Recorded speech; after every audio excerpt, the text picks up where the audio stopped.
भारत में जिस तरह का समर्थन मिला, कुछ लोगों से इनकी हिम्मत बढ़ रही है। बड़ी खबर आपको बता दें, breaking news, Greta Thunberg Bharat के लोकतंत्र पर सवाल उठा रही है। अब वो ट्वीट कर रही हैं कि भारत में जनता के द्वारा चुनी हुई सरकार फांसीवादी है। भारत की सरकार को फांसीवादी, ग्रेटा थनबर्ग हिम्मत बढ़ रही है। दुनिया भर में किसानों के समर्थन में प्रदर्शन की अपील उन्होंने की। ग्रेटा थनबर्ग ने ट्वीट करते हुए कहा कि मानव इतिहास में होने वाले सबसे बड़े प्रदर्शन का हिस्सा बनी है। वो उकसा रही हैं, ग्रेटा थनबर्ग उकसा रही हैं, आंदोलन के लिए भड़का रही हैं। वो कह रही हैं कि मानव इतिहास में होने वाले सबसे बड़े प्रदर्शन का हिस्सा बनी। आप समझ रहे हैं जिस तरफ हम लगातार इशारा कर रहे थे, ये सबसे बड़ी अंतर्राष्ट्रीय साजिश हो रही है। अब वो एक और ट्वीट कर रही हैं। देखिए, भारत में जिस तरह का कुछ लोगों ने इन लोगों को समर्थन किया, उससे इनकी हिम्मत बढ़ी और अब ग्रेटा थनबर्ग जो है वो ये ट्वीट कर रही हैं। एक तो वो भारत को गाली दे रही हैं, भारत के लोकतंत्र को गाली दे रही हैं। वो कह रहे हैं कि भारत की सरकार फांसीवादी, वो भारत की सरकार को, भारत को इस तरह से कह रही हैं और साथ ही कह रही हैं कि मानव इतिहास में होने वाले सबसे बड़े प्रदर्शन का हिस्सा बनी है। मेरे साथ सिद्धांत सिब्बल, मेरे सहयोगी इस वक्त मेरे साथ जुड़ चुके हैं। सिद्धांत, ये तो सीधे सीधे इंस्टिगेट करना हुआ, मानव इतिहास में सबसे बड़े होने वाले प्रदर्शन का हिस्सा बनी है, ये इंस्टिगेट करना ही तो हुआ। देखिए, जो कमेंट्स आ रहे हैं इनमें डाइकॉटमी तो है ही, क्योंकि ये जो सेलिब्रिटीज है कि एक इन्फ्लुएंशियल पोजीशन में ये कुछ कमेंट करते हैं तो वेस्टर्न वर्ल्ड उठ के जरूर उस पर कमेंट करता है। और आपने देखा होगा कि रेहाना के कमेंट के बाद ग्रेटा ने भी कमेंट किया। और अगर आप एमईए का आज रिएक्शन देखें, जो लंबा रिएक्शन भारत की तरफ से आया, उन्होंने इररिस्पॉन्सिबल कमेंट कहा है और कहा है सेंसेशनलाइज करने की कोशिश करी होगी। पर मैं आपको 3 ऐसे वाक्य बताता हूं जिसमें भारत ने अपनी पोजीशन दोहराई है। जब जम्मू कश्मीर का जो स्पेशल स्टेटस था वो हटाया गया था, उसके बाद भी कमेंट्स आए थे। उस वक्त पाकिस्तान से और बीजिंग से कमेंट्स आए थे। भारत ने कहा था हमारा इंटरनल मैटर है। उसके बाद हमने देखा सीए प्रोटेस्ट को लेकर भी ग्लोबली काफी आवाजें आई, वॉइसेस आई, भारत ने फिर से रेट करा। और अब ये जो कमेंट आ रहे हैं इसमें आप देख सकते हैं इस वक्त बहुत सारे भारतीय सेलिब्रिटीज और अगर पॉलिटिकल लीडरशिप की बात करें, सब कमेंट कर रहे हैं कि एक प्रोपेगेंडा है, उस प्रोपेगेंडा के अगेंस्ट भारत खड़ा होगा। और उसकी वजह से हम देख रहे हैं ट्विटर में भी इस वक्त काफी हलचल है। पर अगर आप वो स्टेटमेंट देखें एमईए की, उसमें भारत ने क्लैरिफाई करा है बहुत सारी चीजें। एक बड़ी बात जो क्लैरिफाई करी है कि ये जो रिफॉर्मिस्ट फार्म बिल है जो पास हुआ है पार्लियामेंट में, उसको लेके बातचीत चल रही है। और प्रधानमंत्री उन्होंने खुद कहा है कि इस लॉ पे हम वोट लगा सकते हैं। इसके अलावा जो वैंडलाइजेशन हुआ है, 2 बड़े इंसिडेंट जो स्टेटमेंट में है। एक जो 26 जनवरी को इंसिडेंट हुआ था रेड फोर्ट में, वो इंसिडेंट, उसके विजुअल्स हम सबको याद है। दूसरा एक और इंसिडेंट हुआ था, वो हुआ था यूनाइटेड स्टेट्स में। यूनाइटेड स्टेट्स में कैलिफोर्निया में एक शहर है, उसका नाम है डेविस। वहां पे महात्मा गांधी की जो स्टैच्यू था उसको वैंडलाइज करा गया और ये एक इशू भारत ने स्टेट डिपार्टमेंट से भी रेज करा गया था। तो ये कहीं ना कहीं इम्पैक्ट जो ग्लोबली होता है, भारत ने उसको लेके भी एक हाईलाइट करने की कोशिश की कि ये आप देखिए, ये भी इसका एक बड़ा एंगल है, उसमें कोई कमेंट नहीं है। और जैसे अभी हमने बताया कि कैसे डाइकॉटमी है कि बहुत सारे इवेंट्स हो रहे हैं दुनिया में, पर उन्होंने भारत के ही जो सेलेक्टिव आउटरीच होता है, वो सेलेक्टिव आउटरीच है। मैं कहूं वो तो स्वीडन से है, स्वीडन में दंगे हुए तो वो चुप रही, स्वीडन पर कुछ नहीं बोली। स्वीडन से 6000 किलोमीटर यहाँ भारत में क्या हो रहा है उस पर वो ज्ञान दे रही हैं। स्वीडन में तो दंगे हुए, चुप रही। अब कैपिटल हिल में क्या हुआ उस पर भी चुप। बहरहाल बहुत बहुत शुक्रिया आपका सिद्धांत। लेकिन विदेश मंत्रालय की नसीहत भी है, आपको बता दें, ये बार बार हम आपको कह रहे हैं इंडिया टुगेदर। आज एकजुट होने की जरूरत है, एक साथ रहने की जरूरत है।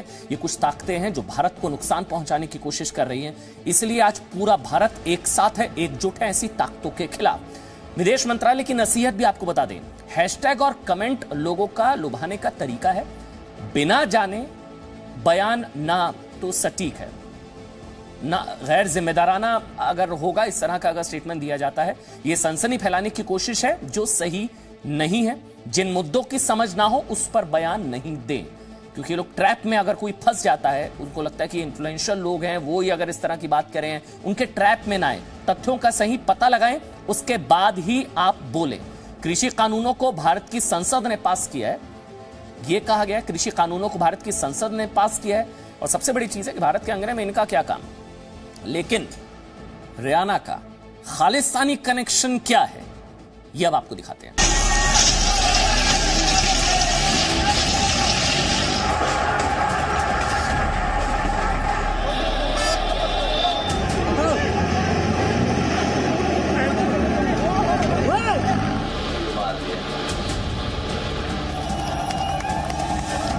क्या किसान आंदोलन को रियाना के समर्थन के पीछे खालिस्तान की साजिश है? सुपरस्टार रियाना पर यह सवाल उनके ही ट्वीट से उठा। रियाना ने CNN के उस आर्टिकल को शेयर किया था जिसमें लिखा था कि किसान आंदोलन के चलते हरियाणा के कई जिलों में इंटरनेट बैन लगा दिया गया है। इसी को शेयर करते हुए रियाना ने लिखा था कि इस पर भी चर्चा होनी चाहिए। अब रियाना के इस ट्वीट का खालिस्तान कनेक्शन इसीलिए जोड़ा जा रहा है क्योंकि रियाना के इस ट्वीट को रिट्वीट करते हुए जगमीत सिंह नाम के व्यक्ति ने लिखा, रियाना दबे कुचलों को सशक्त आवाज देने के लिए शुक्रिया। अब आपको यह भी जानना चाहिए कि जगमीत सिंह कनाडा की न्यू डेमोक्रेट्स पार्टी का नेता है। जगमीत सिंह को रियाना ट्विटर पर फॉलो भी करती हैं। जगमीत सिंह दिल्ली के उन दंगाइयों के समर्थन में हैं जिन्होंने 26 जनवरी को दिल्ली में हिंसा की थी। कहा जा रहा है कि जगमीत ये भी दबाव बना रहे हैं कि कनाडा के प्रधानमंत्री जस्टिन ट्रूडो हिंसक किसानों के खिलाफ हुई कार्रवाई की निंदा करें। माना जाता है कि जगमीत सिंह खालिस्तान के समर्थक भी हैं और उनके दबाव देने पर ही कनाडा के पीएम जस्टिन ट्रूडो ने किसान आंदोलन के समर्थन वाला वीडियो ट्वीट किया था। The situation is concerning, and we're all very worried about family and friends. I know that's the reality for many of you. Let me remind you, Canada will always be there to defend the right of peaceful protest. We believe in the importance of dialogue, and that's why we've reached out through multiple means directly to the Indian authorities to highlight our concerns. इसीलिए ये इत्तेफाक नहीं कि किसान आंदोलन के Justin Trudeau के समर्थन वाले बयान के बाद कनाडा और अमेरिका सहित कई जगहों पर खालिस्तानी प्रदर्शन हुए। इसके बाद सिंघू बॉर्डर खालिस्तान के एजेंडे का गढ़ बन गया। ब्रिटेन और कनाडा की संसद में किसानों का मुद्दा उठा। सोचे ना, होते कौन है ये लोग? भारत को लेक्चर दे रहे हैं किसान बिल पर, किसानों पर या भारत को लेक्चर दे रहे हैं। अब आपको देश हित में भारत विरोधी दुष्प्रचार की क्रोनोलॉजी समझाते हैं, आप पूरा खेल समझ जाएंगे, जो पूरा नेक्सस है पूरा समझ जाएंगे आप। देखिए, रियाना भारत विरोधी दुष्प्रचार का हिस्सा बनती है। बहुत ध्यान से समझिएगा इसको, बहुत इंपॉर्टेंट है। रियाना भारत विरोधी दुष्प्रचार का हिस्सा बनती है। पॉप स्टार रियाना कनाडा की न्यू डेमोक्रेट्स पार्टी के नेता हैं जगमीत सिंह। कनाडा की न्यू डेमोक्रेट्स पार्टी के नेता जगमीत सिंह रियाना को धन्यवाद कहते हैं। रियाना ने ट्वीट किया, इन्होंने धन्यवाद दिया। जगमीत सिंह है ये, कनाडा की न्यू डेमोक्रेट्स पार्टी के नेता हैं। ठीक, जगमीत सिंह की पार्टी न्यू डेमोक्रेट्स ने अक्टूबर में जस्टिन ट्रूडो सरकार गिरने से बचाई। अब आप कहेंगे मैं आपको ये क्यों बता रहा हूं? क्योंकि जस्टिन ट्रूडो, समझिएगा, बदले में जस्टिन ट्रूडो ने दिसंबर में भारत सरकार विरोधी दुष्प्रचार को आगे बढ़ाया। समझ रहे हैं आप? जगमीत सिंह कौन है? जगमीत सिंह खालिस्तान का समर्थन करने वालों के कट्टर समर्थक माने जाते हैं और संभवतः हम ये कह सकते हैं कि शायद संभवतः समर्थन की यह शर्त रही होगी कि मैं आपकी सरकार को बचाता हूं, मैं आपकी सरकार का समर्थन करूंगा, आप खालिस्तान का समर्थन करिए या किसान बिल का समर्थन करिए। और फरवरी में जगमीत सिंह रियाना भारत विरोधी दुष्प्रचार को आगे बढ़ाने के लिए जगमीत सिंह रियाना को शुक्रिया कहते हैं। ये तीनों किस तरह से आपस में लिंक्ड है, ये हमने आपको समझाने की कोशिश की। अब आपको यह भी समझना चाहिए कि रियाना समेत जितने भी स्टार भारत विरोध के एजेंडे का हिस्सा बन रहे हैं वो ऐसा क्यों कर रहे हैं? सोचिए ना, जिन लोगों को किसान आंदोलन के बारे में कुछ नहीं पता, ABCD नहीं पता होगी, वो क्यों, क्या किसी साजिश का हिस्सा बन रहे हैं क्या? तो इस सवाल का जवाब आपको इस जानकारी से अब मिल जाएगा कि ट्विटर या सोशल मीडिया पर जिसके जितने फॉलोअर होते हैं ना, उनके ट्वीट की उतनी कीमत होती है। जी हां, आप कहेंगे ऐसा कैसे भाई, ट्वीट करने पर पैसा मिलता है? जी हां, आप जानकर हैरान हो जाएंगे कि क्रिस्टियानो रोनाल्डो जो है लगभग 6 करोड़, ऐसा कहा जाता है कि 6 करोड़ एक ट्वीट के, यही नहीं, और इस तरह के जो एंड्रेस इनिएस्टा है 4 crore 31 lakh, Neymar 3 crore 48 lakh, LeBron James 3 crore 43 lakh. ये इस तरह के फिगर्स हैं कि एक ट्वीट करने पर या सोशल मीडिया पर इस तरह से कुछ भी लिखने के लिए इतना पैसा मिलता है। तो आपको पता चलेगा ये जितने भी ट्विटर हैंडल्स होते हैं या फिर ये जितने भी सेलिब्रिटी इस तरीके के ट्वीट्स करते हैं, इनकी एक फॉलोइंग होती है और इनकी इस फॉलोइंग में मैक्सिमम इनके फैंस होते हैं जो इनकी बातों पे बिलीव करते हैं। वो बिना फैक्ट चेक किए हुए इनके द्वारा किए गए ट्वीट्स को रिट्वीट्स कर देते हैं, जो जाने अनजाने में ट्रेंड बन जाते हैं। सो बिल्कुल इसका असर आंदोलन के ऊपर पड़ता है। अगर अपन ग्लोबली देखने जाए तो जी हाँ, ग्लोबली भी इसको कवरेज मिलती है इन अकाउंट्स के चक्कर में, और अगर हम लोग ग्राउंड लेवल की बात करें तो डेफिनेटली इसके ऊपर असर पड़ता है। अगर कोई बड़ा अकाउंट जाने या फिर अनजाने में कोई फेक न्यूज को ट्वीट कर देता है या शेयर कर देता है तो उसके एक्सट्रीम फॉलोअर्स को रीट्वीट करके ट्रेंड बना देते हैं। तो जाने या फिर अनजाने में एक फेक न्यूज वायरल हो सकती है। तो डेफिनेटली सर इसका असर पड़ता है आंदोलन के ऊपर। देखिए, गलती इनकी नहीं है। पैसे के लिए अगर रियाना भारत विरोधी एजेंडा चला रही हैं, वो आदत है, वो भारत को टुकड़े टुकड़े भारत को तोड़ने की कोशिश ये लोग करेंगे।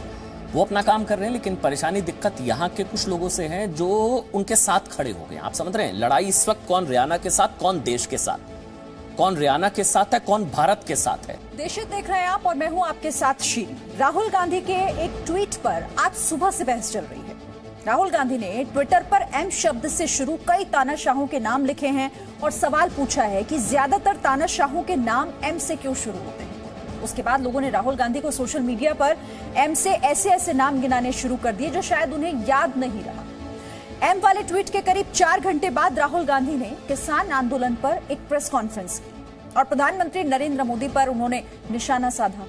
प्रेस कॉन्फ्रेंस के थोड़ी ही देर बाद राहुल गांधी ने एक और ट्वीट किया और प्रधानमंत्री नरेंद्र मोदी से कहा कि mister Modi, do the job you have been elected to do, यानी मिस्टर मोदी, जिस काम के लिए आप चुने गए हो वो काम करो। राहुल गांधी ने एम नाम को तानाशाहों के नाम से जोड़कर जिस चालाकी से अपना सियासी दाव चला था, उस दाव में वो खुद कैसे फंस गए।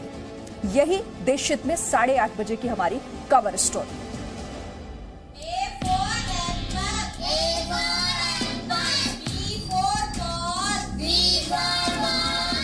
अंग्रेजी के अल्फाबेट में 26 लेटर होते हैं। आज राहुल गांधी ने अल्फाबेट के 13वें लेटर एम पर रिसर्च किया है। उनके रिसर्च के मुताबिक ज्यादातर तानाशाहों के नाम एम से होते हैं। ट्विटर पर उन्होंने उदाहरण देकर समझाया।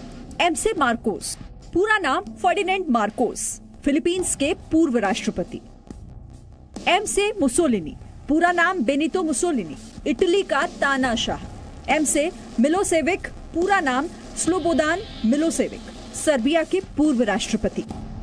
एम से मुबारक, पूरा नाम होस्नी मुबारक, मिस्र के पूर्व राष्ट्रपति। एम से मोतुबू, पूरा नाम मोतुबू सेसिको, कांगो के पूर्व राष्ट्रपति। एम से मुशर्रफ, पूरा नाम परवेज मुशर्रफ, पाकिस्तान के पूर्व राष्ट्रपति। एम से माइकल, पूरा नाम माइकल माइकोम्ब्रो, बुरुंडी के पहले राष्ट्रपति। राहुल गांधी ने सुबह 10:56 पर एम वाला ट्वीट किया। ध्यान देने वाली बात यह है कि राहुल गांधी का ये ट्वीट ऐसे समय में आया जब कांग्रेस पार्टी किसान आंदोलन को लेकर मोदी सरकार पर तानाशाही का आरोप लगा रही है। इस ट्वीट के 6 घंटे बाद राहुल गांधी ने प्रधानमंत्री नरेंद्र मोदी का नाम लेते हुए ट्वीट किया। इस बीच बीजेपी नेता भी एम से शुरू होने वाले नामों की ऐसी लिस्ट लेकर पहुंच गए जो राहुल गांधी की लिस्ट से बाहर थे। ये प्रपंच रचते हैं हिंदुस्तान को बदनाम करने के लिए और हिंदुस्तान को विवादों में धकेलने के लिए, चाहे वो रिहाना हो, चाहे वो मियां खलीफा हो। ये सारे जो जिन लोगों ने ट्वीट किया हुआ है करना, ये राहुल गांधी का बिल्कुल पहला काम है और यही राहुल गांधी करते हैं विदेश में जाके।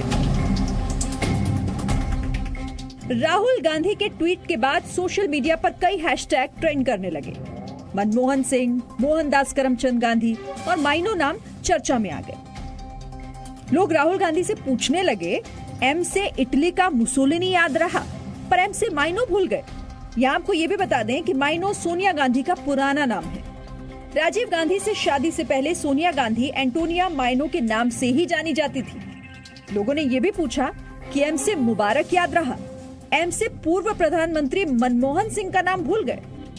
राहुल गांधी ने एम से मार्कोस का जिक्र किया, लेकिन एम से मोतीलाल नेहरू का नाम नहीं लिया, जो इनके परनाना जवाहरलाल नेहरू के पिता थे।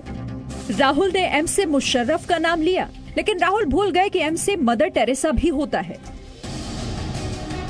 कई लोगों ने एम से ममता बनर्जी और मायावती के नाम भी गिनाए, जो राहुल गांधी के इस ट्वीट से गायब थे। वैसे राहुल गांधी से वो लोग भी नाराज हुए जिनका नाम एम से शुरू होता है। जैसे मोनी का ट्वीट देखिए, ये लिखती हैं कि मुझे खुद पर गर्व है और मैं मनमोहन सिंह की भी इज्जत करती हूँ। कुछ लोग सोशल मीडिया पर राहुल का मजाक बनाने लगे। चील यहाँ क्या कर रहे हैं बताओ मुझे, कोई बता सकता है? ये चील जो घूम रहे हैं यहाँ पे क्यों घूम रहे हैं? पिछले 5 साल से उनको रोजगार नहीं मिल रहा है। What? Is it necessary to take Rahul seriously? His approach, whatever has been, In the Indian politics, everybody knows, need not to react. BJP अध्यक्ष जेपी नड्डा ने राहुल गांधी के ट्वीट पर इससे ज्यादा बोलना बेकार समझा, तो बीजेपी नेता कैलाश विजयवर्गीय ने राहुल के एम का जवाब आर से दिया। देखिए, जिस स्तर पर राहुल गांधी जिस स्तर की बात करते हैं, मैं समझता हूँ कि ये उचित नहीं है। मैं भी आरोप लगा सकता हूँ कि आर नाम के लोगों ने इस देश में भ्रष्टाचार किया, चाहे वो राजीव गांधी हो तो बोफोर्स किया था, राहुल गांधी जिस सरकार के हिस्से थे वहाँ पर 2G हुआ, 3G हुआ, 4G हुआ, रॉबर्ट जिन्होंने जमीन घोटाले किए, तो आर नाम के लोगों ने इस देश को बहुत भ्रष्टाचार किया। पर ऐसा करना मेरा ख्याल उचित नहीं है। इस लेवल पे इस प्रकार की तर्क नहीं करना चाहिए। राहुल गांधी को देश की सबसे पुरानी पार्टी कांग्रेस देश का प्रधानमंत्री बनाना चाहती है, लेकिन राहुल हर बार कुछ न कुछ ऐसा कर देते हैं जिससे कांग्रेस के लिए ही मुसीबत खड़ी हो जाती है। आज राज्यसभा में जब गुलाम नबी आजाद किसान आंदोलन पर शालीन भाषा के साथ सरकार को घेर रहे थे, उससे ठीक 6 मिनट पहले राहुल ने एम वाला ट्वीट किया था।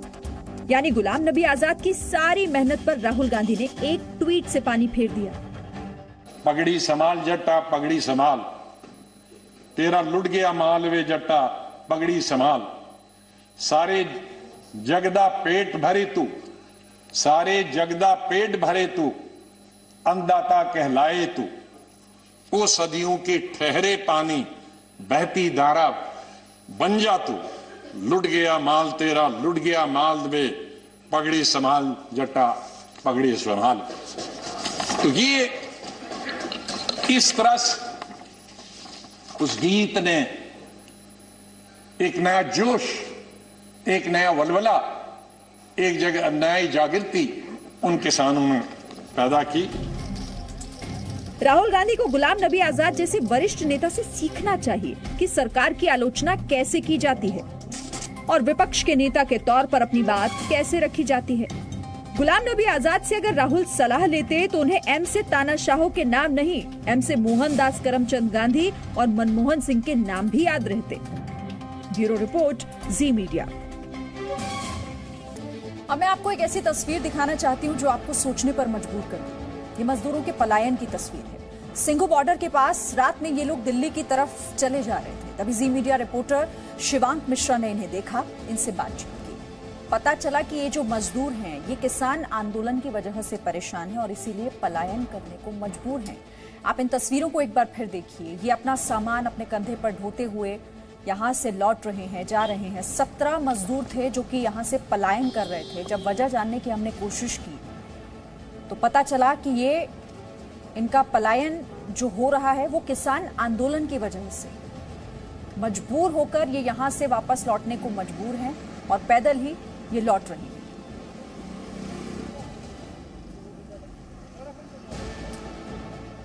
तो तस्वीरों को आपको देखना चाहिए। इन मजदूरों की क्या मजबूरी है कि अपना सामान, अपना बोरिया बिस्तर समेट के ये निकल रहे हैं यहाँ से। देखिए, पूरा परिवार, छोटे बच्चे भी हैं साथ में, महिलाएं भी साथ में हैं, लेकिन लौटना पड़ रहा है किसान आंदोलन की वजह से। कारखाने सिंघू बॉर्डर के पास जो फैक्ट्री हैं, जो कारखाने हैं, वो सब बंद पड़े हैं। मजबूरन इनके पास काम ना होने की वजह से अपना गुजारा यहाँ पर कैसे करें। दिहाड़ी नहीं मिली तो फिर घर का खर्चा कैसे चले, और इसीलिए वापस लौटने को मजबूर।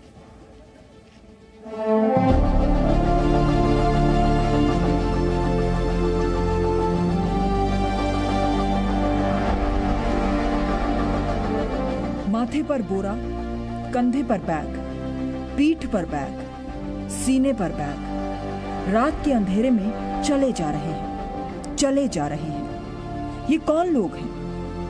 ये सिंघू बॉर्डर के मजदूर हैं, पलायन को मजबूर हैं।